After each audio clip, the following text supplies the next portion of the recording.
მოგესალმებით, კვლავ შინაურულის მარტივი რეცეპტების არხიდან.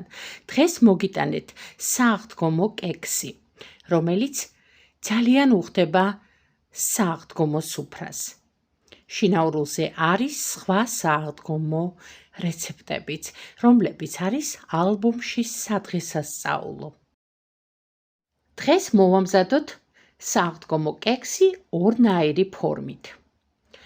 მაშასე 3 კვერცხს დავამატოთ 250 გრამი შაქარი, მწიკრი მარილი და 1 ვანილი.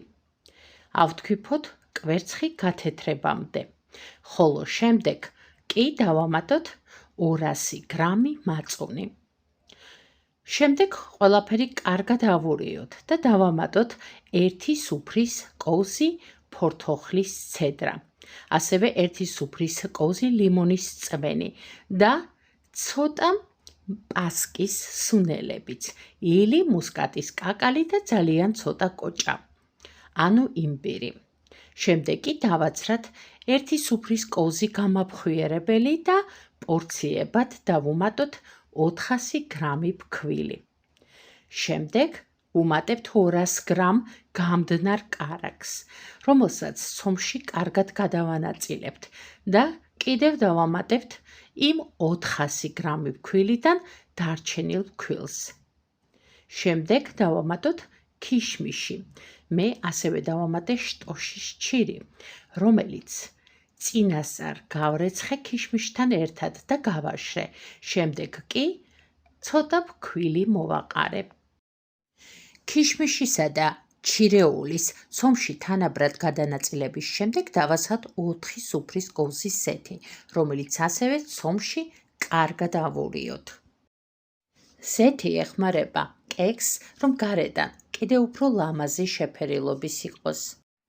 მიღებული ცომი გადავანაწილოთ ორივე ნაირ ფორმაში. ეს არის სილიკონის ფორმა, რომელსაც აქვს თავისივე თავსახური. გადავანაწილოთ სილიკონის ფორმაში ცომი და დავახუროთ თავისი თავსახური, ხოლო ლითონის ფორმას აუცილებლად წაუსვათ ბლომად ცხიმი და შემდეგ გადავანაწილოთ მიღებული ცომი. ორივე კექსი ერთდროულად ცხვება. წინასწარ გახურებულ ღუმელში 180 გრადუსზე. ჩვენი სურნელოვანი და უგემრიელესი, თანაც ძალიან დაბრაწული და ლამაზი ბეკეკოები უკვე გამოცხვა. ორივე გავაცივოთ ფორმაშივე და მხოლოდ შემდეგ ამოვიღოთ ფორმიდან. უკვე გაცივებულ ბეკეკოებს ბლომად შაქრის პუდრა მოვაყაროთ, რომ უფრო ლამაზი ცხვრის ეფექტი მივიღოთ, ხოლო თვალები კი შოკოლადით მივუხატოთ და ულამაზესი, უგემრიელესი სააღდგომო სუფრის მშვენება. ბეკეკოები მზად არის. როგორც ხედავთ, ჩვენი ლამაზი ბეკეკოები გვერდს უმშვენებენ სააღდგომო პასკას. შინაურულზე არის ტრადიციული კლასიკური პასკის რეცეპტი, რომელიც არის მძიმე და ნოტიო და ძალიან სუყე. ამიტომ აუცილებლად ნახეთ ამ პასკის ვიდეო რეცეპტიც, რომელსაც აღწერაში დაგიტოვებთ. დღეს ამით გემშვიდობებით. ბედნიერ აღდგომას გისურვებთ.